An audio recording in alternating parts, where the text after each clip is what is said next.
G'day everyone, round 4 is here already, and how ironic is it that during the preseason the time was dragging until footy was back, and we are now basically a month into the year, or heading into the end of the first month of the season. Where does the time go? I've got no idea, but the tips are here. All 9 games covered. Went 6 for 9 last week, so that gives us a total of 17 so far, which is a good start. On the line, went 1 for 3 last week, but 5 for 9 for the year, so if you are betting individually, we're still up for the season, and we're going to go large again this week. Can't wait for it all. Let's get stuck straight into the tips. All Port Adelaide really need to do here is show the effort. Now, the effort was really poor against the Hawks, which we obviously saw, and the lack of effort in the last 2 minutes by key personnel to lose the game against Adelaide was telling. Now, if you want the Ken Hinkley talk to completely go away, beat the reigning Premier. Easier said than done, but beat the reigning Premier. If you want the chatter to settle a little bit and show that you've got the faith in Ken, really take it up to the Demons. Now, a couple of days ago, I was fully convinced that I was going to tip Port, but their injuries are still piling up, continue to worry me. I think Melbourne get the job done, but this is going to be a close game for mine. Again, I kind of hope Port get over the line because sacking a coach in round 3 seems a bit ridiculous, but this is Melbourne we're talking about. This is Melbourne. So, Melbourne for me, but I reckon it's within a couple of goals.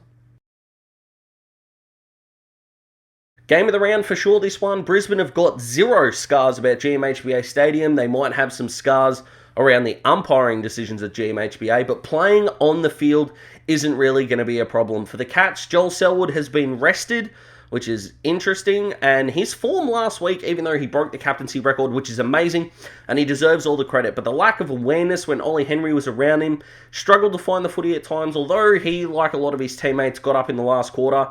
He's not in the best form right now. This might be the last season of Joel's career, but he is rested for this game. If Mark O'Connor comes in for Joel, then he's probably going to tag Lachie Neale, so if that is the case, who has got the better side? Hard to say. Brisbane's defense has been really good this year. I think they've got too many players that can hit the scoreboard, and I think the Lions make up for the previous failure and get over the line against the Cats in a genuine corker of a game. Sydney. Really hope the Eagles can win back some belief more than anything else in this season. They've been decimated by means outside of their control, of course, but they're bound to get back quite a lot of their best 22, or even their best 25, if you want to look at it like that. The Pies, they're in scintillating form, and they would have learned a lot from last week's, last quarter fadeaway. They're a young side with plenty of improvement. I don't think they let West Coast run over the top of them, especially at home. So I'm going to back in the Pies, but I think this one might be a little closer than it's being given credit for, considering although the Eagles don't have the continuity, there's still a lot of quality out there for them, but the Pies are too good. I love how this is the one that's being touted as like game of the round, and I don't really know why. The Bulldogs blocked off the corridor for the Swans, and they've got the toughness around the footy to deal with Richmond's system. Conceding the 64 points to nothing is not good for Richmond, but Dylan Grimes' injury means that Gibkiss is going to have to play on either the resting ruckman, if they do play 2 rucks. Of course, Robbie Tarrant or Noah Bolter is going to go to Norton, so it's not going to be like Norton's going to automatically kick 6 or 7, but I think whoever the second tall is or the third tall that's got a Gibkiss on him, that's who the Dogs need to go to as well. They're dangerous on the ground. Cody Waitman got into form last week. The Bulldogs, although I do have some concerns and they do have some weaknesses to be exploited, I don't think Richmond are the team to do it, and the Dogs win for mine. This game's going to be a corker, and if GWS, of course, tag Touk Miller, they're going to do the same with Andy Brayshaw. Now, he had a half experience playing on Jackson Nelson, but Matt DeBoer and Lockie Ash are better than Nelson in the tagging role. Brayshaw, he didn't beat the tag. They took the tag off him once they were 8 goals down. Make no mistake about that. Brayshaw can be taken out of this game, and if Fife and Mundy are both not there, although both are expected to put their hand up, Freo's midfield's not going to be able to go with the Giants. Even if Fife and Mundy play, I think the Giants get up just. I'll take the Giants in this one. If Essendon lose this, they are going to need to go 12-6 for the rest of the season in order to even make finals. They're not doing that. They need to win this game. Adelaide will want to win after taking down Port last week. We know that, but they don't travel anywhere near as well as they play on Adelaide Oval. The Bombers need to win. The Crows want to win. So I'm going to take the Bombers here, and they are on really thin ice at the moment. I hope Dylan Shield has a really good game. He did have a decent performance against the Demons last week. His kicking just lets him down. I hope he makes better decisions, but his centre clearance work was top-notch without Zach Merritt in the side. I think him and Darcy Parish work well together, and the Bombers get up. The Saints are flying. The Saints are flying. That quick midfield at Marvel. What are they like on the MCG? Fun fact, last time Hawthorn and St Kilda played on the MCG, the Hawks won by 145 points. Now, it's going to be nowhere near that this time around. I just thought it was a bit of a fun fact. But this whole St Kilda are just going to take this midfield group and keep going forward with no hitches is ridiculous. And Max King's played 12 quarters of footy this season and has played 2 A-grade seasons and 10 invisible ones. That's not going to cut it against the Hawthorn team that is the best defense in the competition. And sure, I've got worries about the Hawks' delivery inside 50 and their ability to give up so many centre clearances.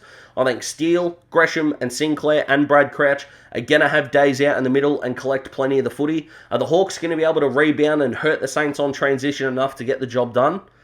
I'm going to do it. I'm going to put the jinx on the Hawks. I'm going to tip them here. I think we're a better side than St Kilda. I hope Denver, Granger, Barras goes to Max King. That would be extraordinary to see.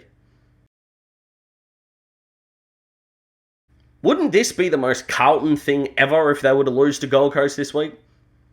I mean, I'm not going to tip Gold Coast, but we can all agree that it would be a really Carlton thing to do, don't we?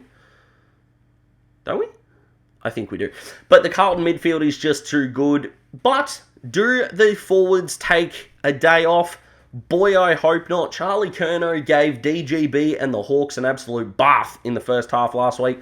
Faded out of the game, as we know. But a guy like Harry McKay here could genuinely go out and kick like 6-4 and take the piss out of this one. Tipping Gold Coast would be foolish. I don't think it would be the most surprising result of the weekend. But how do you tip against the Blues? So, of course, for On The Line, the 3 best line bets of the weekend, let's start with the Swans. They are going to do things to North that are going to feel illegal.